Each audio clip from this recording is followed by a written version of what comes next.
할렐루야. 오늘 그래도 많이 오셨네요. 저는 오늘 예배가 어려우면 어떡하나 싶었는데 오늘 특별히 예배 자리에 있는 여러분들을 하나님께서 기쁘게 여기시는 것을 믿으시기 바랍니다. 아무도 예배하지 않는 그곳에서 어떤 상황 속에서도 주님을 예배하는 분들이 되시기를 축원합니다. 제가 잘 아는 목사님이 계신데 개인적인 사정으로 사역을 중단하시고 쉬고 계십니다. 이분이 주일마다 교회 가는 것이 너무 힘들대요. 왜냐하면 자기를 모르는 목사님 있는 교회에 가야 되니까 목사님들이 또 부담을 가지실까 봐 주일날 교회 가는 것이 참 어려운 일인데, 그래서 이 교회 저 교회를 다니면서 이분이 깨닫게 되신 것이 있대요. 사람이 진심을 전달하는 것이 참 중요하구나 라는 것을 깨닫게 됐대요. 교회 가면 대부분 어서 오세요 라고 인사하고 또 예배 마치면 식사하고 가세요 이렇게 얘기들을 하는데, 중요한 것은 그 얘기 속에 진심이 있나? 이런 질문이 많이 들더래요. 그러니까 말은 어서 오세요, 환영합니다, 또 말은 식사하고 가세요라고 하는데 진심이 없는 말이 넘치더라는 거예요. 정말 진정으로 그 얘기를 한다고 느껴지지 않더라라는 거죠. 그러다가 한 교회에 가서 진심 어린 환대를 이분이 받게 됐대요. 저 마포에 있는 너와 나의 교회라는 교회인데요, 장애우들이 모이는 교회입니다. 담임 목사님이 뇌성마비 장애우십니다. 교우들도 다 장애를 가지신 분이십니다. 그 교회 가서 예배를 드리는데 진심 어린 환대를 하더래요. 어서 오세요 라고 하는데, 야, 이 사람들이 정말 환영하는구나. 밥 먹고 가세요 라고 하는데 정말 내가 밥 먹고 가기를 원하는 마음으로 말하는구나 라는 것이 느껴지더라라는 거예요. 여러분, 그 교회 교우들은 환대받지 못한 사람들입니다. 상가에 교회가 있는데 장애우들이 모이는 교회라고 상가 사람들이 교회 간판도 못 걸게 해서 교회 간판이 없는 교회입니다. 환대받지 못한 사람들인데 진심으로 환대하는 그 모습을 보면서 큰 감동을 받았다라고 얘기를 하시더라고요. 여러분은 누군가에게 진정한 환대를 받아보신 일이 있으신가요? 여러분, 그때 우리 마음은 어떤가요? 여러분, 오늘 말씀을 보면 예수님께서 세례 요한이 죽었다는 소식을 들으시고 큰 슬픔에 잠기셨던 것 같아요. 세례 요한이 누굽니까? 예수님의 든든한 지원자였어요. 그는 예수님의 친척이기도 했지만 천국 복음의 동지와 같은 인물이었어요. 오늘 여러분 13절 말씀 보니까 예수께서 들으시고 이 세례 요한이 헤롯에 의해서 목베어 죽임을 당했다라는 소식을 들으시고 배를 타고 떠나서 따로 빈들에 가셨다라고 했어요. 주님 마음이 대단히 힘드셨던 것 같아요. 그래서 혼자 있고 싶으셨던 거예요. 빈들, 광야에 가서 혼자 계셨던 거예요. 그런데 문제는 거기까지 사람들이 쫓아와요. 주님이 거기 계신지 어떻게 알고 거기까지 쫓아온 거예요. 아니, 세상에 이렇게 눈치가 없고 이렇게 예의가 없는 사람들이 어디 있어요? 주님도 완전한 인간으로 이 땅에 오셨기 때문에 고독하고 혼자 있고 싶으실 때가 있으셨거든요. 그럼 그 시간을 드려야지. 거기까지 쫓아왔어요. 이렇게 예의가 없어요. 이렇게 눈치가 없어요. 그런데 오늘 말씀을 보면서 느끼는 것은 주님께서 그들을 마다하지 않으세요. 그들을 환대하세요. 여러분, 오늘 말씀의 평행 본문이 누가복음 9장 11절을 보면 예수께서 그들을 영접하셨다라고 했거든요. 영접이라는 단어가 히라보로 아포데코마이라는 단어인데 기쁘게 받아들이다, 환영하다라는 뜻이에요. 주님께서 그들을 환대하셨다.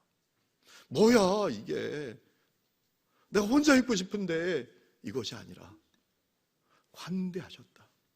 여러분, 오늘 14절 말씀 보세요. 예수님께서 그들을 불쌍히 여기사 그 중에 있는 병자를 고쳐주셨다라고 했습니다.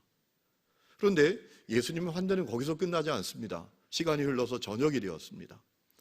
사람들이 배가 고파졌습니다. 문제가 되었어요. 장소는 빈들입니다. 먹을 것은 없습니다. 배는 고픕니다. 그러자 어떻게 하죠? 제자들이 아주 현실적인 대안을 말합니다.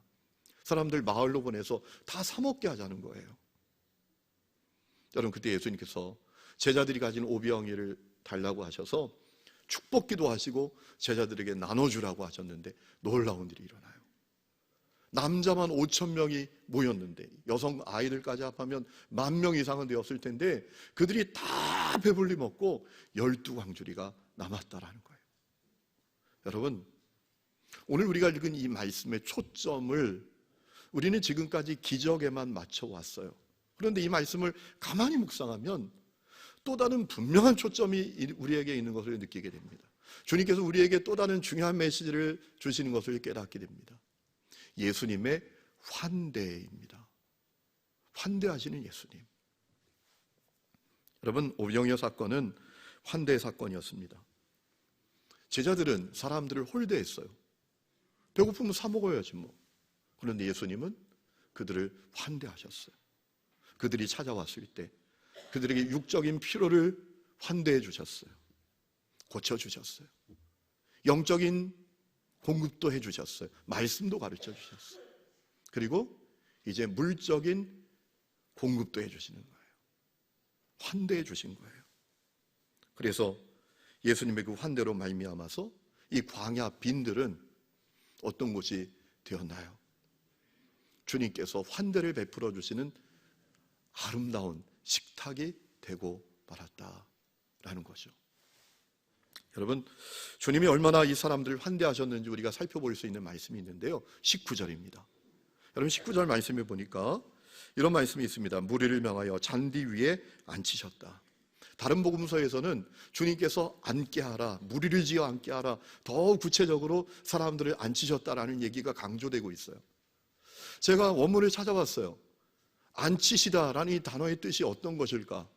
원문을 찾아보니까 이 앉히다라는 단어는 아나핍토라는 단어인데 깜짝 놀라게도 비스듬히 눕게 하다 이런 뜻이에요. 아, 그래서 주님이 제자들에게 그렇게 사람들을 앉게 하시는 것에 관심이 많았구나.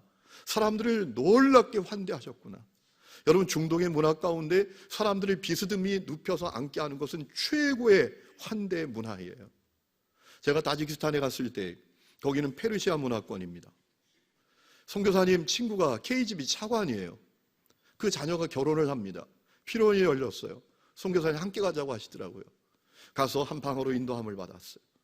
앉아서 음식을 먹고 있는데 주인이 별일도 없는데 자꾸 방에 왔다가 나가고 방에 왔다가 나가고 방에 왔다고 나가고 그래요. 그래서 선교사님이 쓱 저를 보시면서 하시는 얘기가 목사님 때문에 저분이 저렇게 왔다 갔다 한다는 거예요. 왜 저 때문에요? 목사님이 이렇게 앉아 있으니까 뭔가 불편하다고 느끼는 거예요. 내가 뭐 불편하니까 이렇게 앉아 있다고 느끼는 거라는 거예요. 그러니까 목사님이 옆으로 기대에 누우시라는 거예요. 그래서 이만한 쿠션이 있어요. 그걸 딱 하고 이렇게 누워서 포도를 이렇게 먹었더니 더 이상 안 들어오더라고요. 자기가 최고의 환대를 하고 있다고 느끼는 거예요.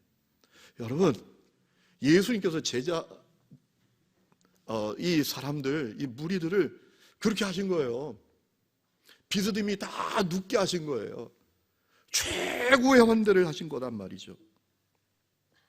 여러분, 이 오병이어 사건은 예수님 사역의 핵심이 무엇인지를 우리에게 알려주는 말씀이에요. 예수님 사역의 핵심은 환대였다라는 것이죠. 여러분, 미국 트리니티 신학대학이라고 있는데 거기 신학학 교수 가운데 조슈아 지프라는 사람이 있습니다. 그분이 쓴 책 가운데 환대와 구원이라는 제목의 책이 있습니다. 평신도들이 읽기에는 좀 어려워요. 그런데 목회자들은 꼭 읽어봐야 될 만한 책이더라고요. 제가 쭉 읽어보니까 그분이 거기서 하는 얘기는 이런 얘기입니다. 쉽게 말하면 하나님은 환대의 하나님이시다라는 거예요. 그가 쭉 얘기를 합니다. 에덴 동산은 아담과 하와가 하나님께 최고의 환대를 받는 장소였다. 영생의 열매, 생명나무 열매를 주시고 주님께 사랑과 친절을 공급받으면서 주님과 함께 거니는, 에덴 동산을 거니는 최고의 환대받는 장소였다라는 거죠. 이스라엘 백성들에게 있어서 광야도 마찬가지라는 거죠. 그 광야는 이스라엘 백성들이 하나님으로부터 최고의 환대를 받는 장소였다라는 거예요.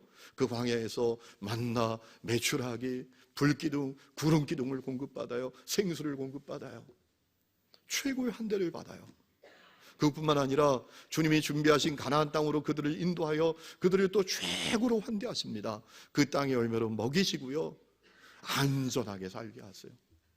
그것도 모자라서 주님은 종말의 때 하나님의 백성들에게 최고의 환대를 경험하게 하실 것이라고 약속을 하십니다. 이사야 선지자가 그것을 예언하죠. 이사야 25장에 보면 오래 저장한 포도주와 골수로 가득한 기름진 것으로 잔치를 베풀어 주실 것이고 모든 얼굴에서 눈물을 씻기워 주실 것이고 수치를 제해 주실 것이다.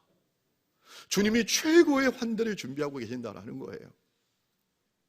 그래서 이사야 선지자는 이사야 55장에 그 예수님, 그 하나님께 나오라고, 그 하나님께 돌아오라고 외칩니다. 너희 목마른 자들아, 물로 나오라. 돈 없는 자도 오라. 너희는 와서 사 먹되 돈 없이 값 없이 와서 포도주와 젖을 사라. 그리하면 너희가 좋은 것을 먹을 것이고 너희 자신들이 기름진 것으로 즐거움을 얻으리라. 하나님은 최고의 환대를 우리에게 베풀어 주시는 분이시다라는 거예요. 그 하나님께 나오라. 돈 없어도 괜찮다. 주님은 아무것도 제한하지 아니하신다. 나와서 먹어라.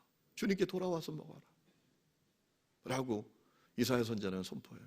그런데 문제는 사람들이 하나님께 돌아오지를 않잖아요. 그래서 하나님께서 메시아이신 예수님을 보내시기로 작정하셨는데, 여러분, 에스겔 선지자는 이 땅에 메시아로 오시는 예수님께서 환대의 사역을 하실 것을 그는 알고 증언을 하지요. 에스겔 34장 23절에 보면 내가 한 목자를 그들을 위해 세워 먹이게 하리니 그는 내 종 다윗이라. 그가 그들을 먹이고 그들의 목자가 될지라. 아멘. 여러분, 다윗의 후손으로 오시는 예수님께서 사람들을 먹이실 것을, 환대하실 것을 에스겔 선지자가 예언한 거예요. 그저 밥 먹이고 차 먹이고 대접하고 집 제공하고 그런 환대 수준이 아니라 사람들에게 영생을 주시고 참된 행복과 만족을 주시고 평안을, 자유를 주시는 그 환대를 주실 것을 이 에스겔 선지자가 예언했던 거예요. 여러분, 실제로 예수님께서 이 땅에 오셔서 당신의 사역이 무엇인지를 선포하셨는데 그 사역은 환대의 사역이라고 선포하셨어요. 누가복음 4장에 보면 예수님께서 이렇게 말씀하셨어요. 주의 성령이 내게 임하셨으니 이는 가난한 자에게 복음을 전하게 하시려고 내게 기름을 부으시고 나를 보내사 포로된 자에게 자유를, 눈먼 자에게 다시 보게 함을 전파하며 눌린 자를 자유롭게 하고, 그 다음에 나오는 말씀이 대단히 중요하거든요. 주의 은혜를 전파하게 하려 하십니다. 은혜가 시작되었다 라고 주님이 선포하셨다라는 거예요. 이제 은혜가 시작되었다. 여러분, 이 은혜라는 단어가 원문을 보면 덱토스라는 단어인데 은혜로 번역하지 말았어야 돼요. 환대입니다. 환대, 환영. 자, 이제 환대가 시작되었다 라고 주님이 선포하셨다라는 거예요. 하나님께 환대받을 수 있는 길이 시작되었다, 나로 말미암아. 여러분, 실제로 예수님께서 공생에 보내실 때 예수님 사역의 핵심은 환대 사역이었잖아요. 예수님의 사역은 환대였는데 그 환대에는 조건이 없어요. 여러분, 예수님은 누구든지 환대하십니다. 가난한 자, 부한 자, 높은 자, 낮은 자, 유대인, 이방인, 바리새인이라고 할지라도, 그가 로마인이라고 할지라도 다 환대하십니다. 약한 자, 병든 자, 갇힌 자, 눌린 자 다 환대하십니다. 심지어 사람들이 절대로 환대할 수 없다고 생각했던 세리, 창녀, 죄인들, 저 인간 같지 않은 사람들, 손가락질 당하는 그들까지 주님은 다 환대하셨어요. 그리고 말씀하셨어요. 누구든지 내게로 오라. 내가 환대할 것이라. 요한복음 7장 37절에 말씀하셨어요. 누구든지 목마르거든 내게로 와서 마셔라. 나를 믿는 자는 그 배에서 생수의 강이 흘러난다. 여러분, 예수님의 사역의 핵심은 환대였어요. 오늘 여러분 가운데 세상에서 환대받지 못한 분들이 계십니까? 사람들이 여러분을 환대하지 않아서 울고 있고 고독하고 상하고 지치고 더 나아가서 죽고 싶은 마음을 가진 분들이 계십니까? 예수님께 나아가시기를 주의 이름으로 축원합니다. 빌그레한 목사님 말씀하셨어요. 교회 안에 복음을 들어야 될 사람들이 너무 많다. 무슨 얘기입니까? 교회는 다니는데 예수님께 나아가지 않았어요. 예수님께 나아가면 환대해 주시는데, 여러분, 예수님이 우리를 환대해 주신다는 게 뭐예요? 우리를 알아주신다는 겁니다. 여러분, 주님은 여러분의 슬픔과 절망과 한숨과 눈물과 여러분의 무기력함과 여러분 마음속에 있는 비참함과 누구에게 말하지 못하고 너무나 부끄러운 그 죄까지도 다 알아주시는 분이신 것을 믿으시기 바랍니다. 있는 모습 그대로. 그래서 여러분을 받아주시고 환대해 주시는 분이 우리 예수님이세요. 여러분, 예수님은 여러분이 하나님께 환대받도록 대가까지 치르셨잖아요. 하나님 우리를 환대하시지만 인간은 그 환대를 받을 수 없게 되었어요. 죄로 말미암아 하나님과 우리 사이가 분리되었어요. 단절되었어요. 여러분, 이것만큼 비극적인 일이 어디 있어요? 그래서 사람들은 하나님께 환대를 받고 참된 행복 가운데 사는 것이 아니라 고통과 저주 가운데 살다가 멸망당하게 생겼지요. 하나님께서 모든 사람들이 하나님의 환대를 누리도록 독생자를 이 땅에 보내셨어요. 여러분, 예수님은 십자가에 매달린 대속제물이 되심으로 말미암아 우리에게 하나님께 환대받는 길을 열어주신 것을 믿으시기 바랍니다. 그분이 우리 죄값을 십자가에 매달려서 다 치르셨어요. 죄는 내가 졌는데 죄값은 예수님께 다 치르셨어요. 그래서 하나님과 내 사이에 있는 죄의 장벽이 다 사라진 거예요. 이제 우리가 하나님과 분리된 인생이 아니라 하나님과 연결된 인생이 되는 거예요. 하나님께 담대히 나아갈 수 있는 인생이 된 거예요. 하나님의 환대를 경험할 수 있는 인생이 된 거예요. 예수님으로 말미암아. 여러분, 이것을 우리는 은혜라고 말해요. 은혜. 그러니 사랑하는 성도 여러분, 주님께 나아가시기를 축원합니다. 주님이 여러분을 환대하십니다. 절망과 좌절과 눈물 가운데 살지 마시고 예수님께 나아가시기를 주의 이름으로 축원합니다. 주님이 여러분을 환대해 주세요. 오늘 여러분 가운데 주님의 환대를 경험한 분이 계십니까? 사실 우리가 예수를 그리스도로 믿는다면 우리는 다 주님의 환대를 경험한 사람들이죠. 우리의 구원이 우리를 향한 주님의 환대의 결과 아니겠어요? 주님께서 우리를 있는 모습 그대로 다 받아주셨으니, 환대해 주셨으니 우리가 구원을 받게 된 거죠. 할 수 없는 죄인들, 아무 자격 공로 없는 우리를 있는 모습 그대로 다 환대해 주셨기 때문에 우리가 구원을 누리게 된 거잖아요. 여러분이 그런 분들이시라면 주님께서 여러분에게 원하시는 건 뭘까요? 주님께서 우리를 환대해 주신 것처럼 환대하며 사는 거죠. 주님께서 나에게 환대를 베풀어 주신 것처럼 환대를 베풀면서 사는 것이죠. 여러분, 출애굽한 이스라엘 백성들에게 하나님께서 요구하신 것이 있습니다. 가난한 자, 고아, 과부, 나그네 돌봐라. 우리의 구원이 영적인 출애굽 아닙니까? 우리가 구원받지 못한 상태는 애굽이에요. 예수 십자가 보혈로 말미암아 우리가 영적인 출애굽을 했어요. 그럼 우리들에게 주님이 원하시는 건 뭘까요? 주님이 우리를 환대하신 것처럼 환대하면서 사는 거예요. 여러분, 아까 말씀드렸던 조슈아 지프 교수님이 그 책에서 이런 얘기를 합니다. 주님의 환대를 경험한 사람들은 주님의 환대를 다른 사람들과 나누려고 할 것이다. 나를 주님께서 얼마나 환대해 주셨는지 알기 때문에 내가 받은 환대를 나누며 살려고 할 것이다. 그는 더 나아가서 이런 얘기까지 합니다. 우리가 받은 구원의 진정성은 환대의 삶으로 증명된다. 내가 정말 구원받았나? 내가 구원받은 것이 진짜인가? 그것은 증명될 수 있다는 거죠. 내 환대의 삶으로. 여러분, 그것은 처음 교회 성도들을 통해서 우리는 분명히 알 수 있잖아요. 처음 교회 성도들이 복음을 듣고 구원을 받아서 그들의 삶은 어떤 삶이었습니까? 환대의 삶이었죠.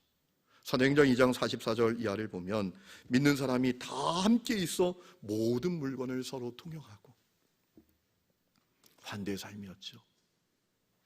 또 재산과 소유를 팔아 각 사람의 필요를 따라 나누어 주고, 환대의 삶이었죠.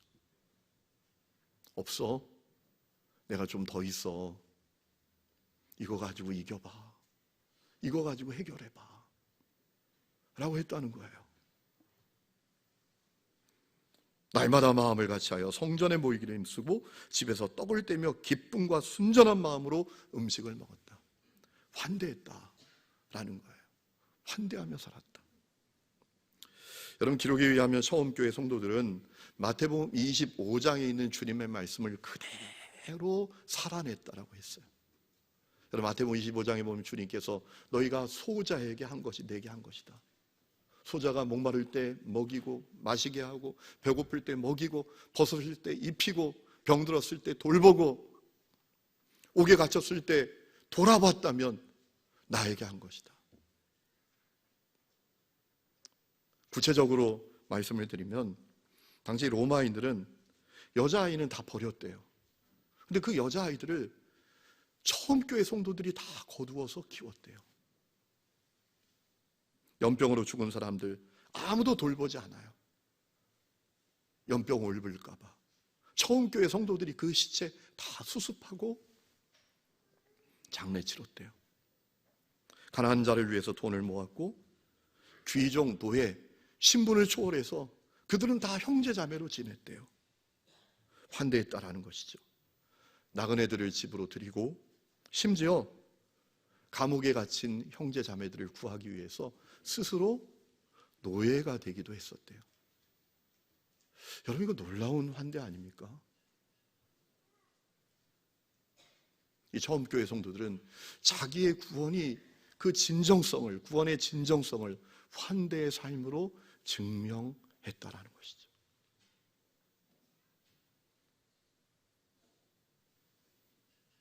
그러기에 그들이 믿는 믿음은, 그들이 믿는 복음은 매력이 있었어요. 당시 안티 기독교 철학자였던 셀수스라는 사람이 있었는데 그가 믿는 사람들이 그렇게 조롱했대요. 저 시골 촌놈들, 지들만 영생의 길을 이르는 길을 알고 있다고 주장한다고. 이렇게 조롱하고 비난했음에도 불구하고 수많은 사람들이 예수를 믿고 주님께 돌아왔대요. 환대의 삶을 통해서 그들의 믿음이 매력 있는 것으로 보여졌기 때문에 그래요. 성도 여러분, 오늘 우리는 환대를 베풀면서 살고 있나요? 혹시 우리는 내가 주님께 놀라운 환대를 받았다라는 그 감격에만, 마음만 뜨거워서 살아가고 있는 사람들이 아닌가요? 여러분은 환대를 베풀면서 살고 계십니까? 오늘 우리가 회심했다는 진정한 증거는 뭡니까?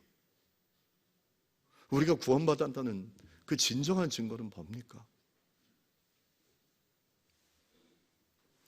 여러분, 환대하는 삶으로 우리를 부르시는 그 부르심은 우리에게 참 부담됩니다.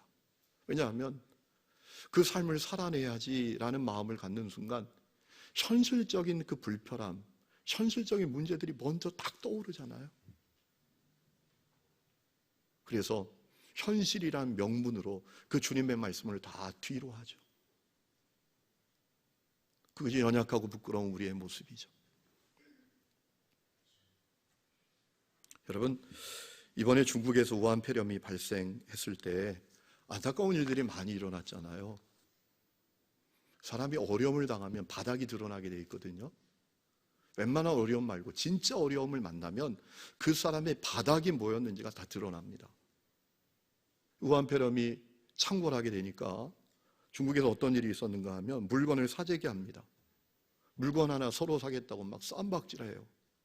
그뿐만 아니라 우한으로 통하는 터널을 막아버려요. 오지 못하게. 우한 사람들, 후베이성 사람들이 들어오지 못하도록 마을 입구에서 총 들고 지키기도 했다고 해요. 넌 죽든지 살든지 몰라. 이런 상황이 돼버렸다는 것이죠. 그런 가운데 마음을 울리는 소식이 들려왔어요. 중국 그리스도인들의 소식이에요. 중국 그리스도인들이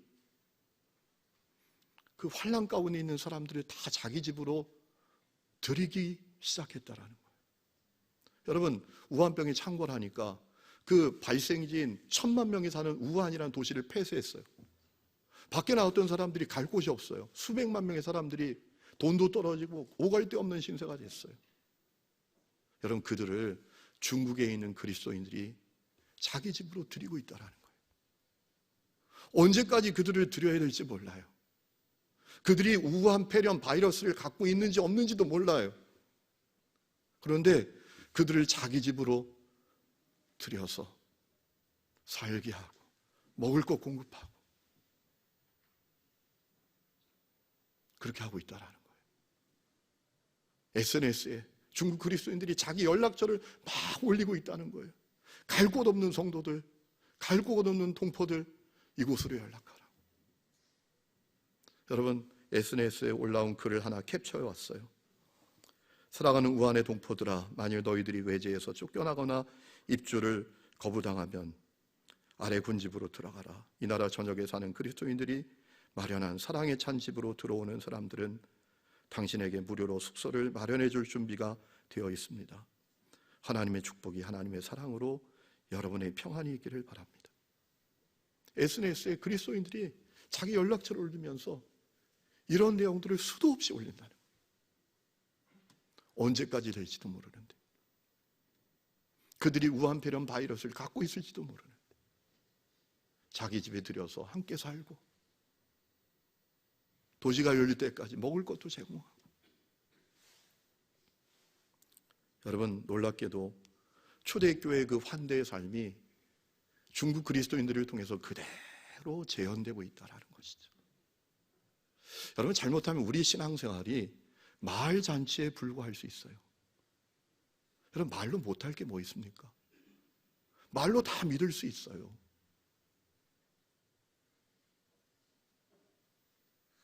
마태복음 12장에 예수님께서는 나무는 그 열매로 안다 라고 하셨어요. 믿음의 진정성은 삶으로 증명되어야 한다는 것이죠. 오늘 주님은 우리에게 삶으로 증명된 믿음을 원하고 계십니다. 여러분, 히브리서 13장 2절에 이런 말씀이 있습니다. 형제 사랑하기를 계속하고 손님 대접하기를 잊지 말라. 이로써 부지 중에 천사들을 대접한 이들이 있었느니라. 너희도 함께 갇힌 것 같이 갇힌 자를 생각하고 너희도 몸을 가졌은즉 학대받는 자를 생각하라. 베드로전서 4장 9절 서로 대접하기를 원망 없이 하지 말라. 원망 없이 하라. 야고보서 2장 13절 국률을 행하지 아니하는 자에게는 국률 없는 주님의 심판이 있을 줄로 알아라. 삶으로 증명된 믿음의 길을 걸으라 라는 말씀이죠. 여러분, 그럼 어떻게 우리가 환대의 삶을 살 수 있을까요? 몇 가지 생각해 봤어요. 우선은 우리가 상대방이 나를 환대한다라고 느끼는 인사를 좀 잘했으면 좋겠어요. 그리고 우리의 입술의 언어가 환대의 언어로 가득했으면 좋겠어요. 환영합니다. 사랑합니다. 축복합니다. 한번 따라해 보실까요? 환영합니다. 사랑합니다. 축복합니다. 먼저 하세요. 따라해 보세요. 먼저 하세요.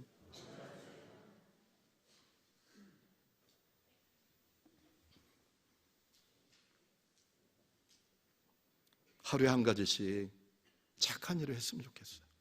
작은 일이라도 누군가를 환대하는 행동이 우리 가운데 있었으면 좋겠어요. 우리에게 있는 것, 작은 것이라도 나눌 수 있는 삶을 살았으면 좋겠어요. 여러분, 우리가 성경금 드리는 거, 선사사역 참여하는 거, 식당에서 1,000원 한 장짜리 내고 밥 먹는 거, 이거 다 환대의 삶을 실천하는 거예요. 어려운 이웃을 섬기는 거예요. 작은 것부터 해보자고요. 가정에서 순모임을 가져보시기 바랍니다. 불편하다고, 거추장스럽다고, 힘들다고 하지 말고 먼저 다른 누군가를 위해서 보다도 성도들을 위해서 쉽지 않지만 내 집을 개방하고 그들을 섬기는 그 환대의 삶을 시작해보면 좋겠어요. 그래서 우리 믿음의 진정성이 우리의 삶으로 드러났으면 좋겠어요. 어떤 분은 목사님, 나에게는 환대할 능력도 없고요, 마음의 여유도 없어요 라고 생각하는 분들도 있을지 몰라요. 여러분, 왜 없습니까? 여러분에게 주님이 계시잖아요. 오병이어로 5,000명을 먹이신 주님이 계시잖아요. 전능하신 주님이 계시잖아요. 여러분, 제자들은 자기들에게 아무것도 없다고 생각했어요. 자기는 못한다고 생각했어요. 주님이 계셨잖아요. 주님이 오병이어 달라고 하시기 전에 제자들에게 하신 말씀이 있었어요. 너희가 먹을 것을 줘라. 이 얘기는 무엇입니까? 주님이 함께 계시니까 너희들이 환대의 삶을 충분히 살 수 있다. 너희들이 없는 게 아니다. 내가 있잖아. 내가 있잖아. 근데 그들은 자기들은 없다고 생각했어요. 아무것도 할 수 없다고 생각했어요. 주님이 계셨잖아요. 오늘 여러분에게 주님이 계신 것을 믿으시기 바랍니다. 우리와 함께 하신 전능하신 주님은 여러분 불가능해서 가능을 만드시고 없는 것에서 놀라운 일을 행하시고 별 볼 일 없는 나를 통해서도 위대한 일을 행하시는 분이신 것을 믿으시기 바랍니다. 여러분 사실 오늘 말씀의 제목을 처음에는 주님께는 언제나 웰컴이라고 잡았었어요. 말씀을 계속 묵상하고 준비하면서 제목을 바꿨어요. 아니 덧붙였어요. 주님께는 언제나 웰컴. 그런데 우리는 그 답은 여러분이 써내려 가셔야 돼요. 여러분 각 사람이 그 답을 다 가지셔야 돼요. 환대의 삶을 구원의 진정성으로 잘 드러낼 수 있기를 주의 이름으로 축원합니다.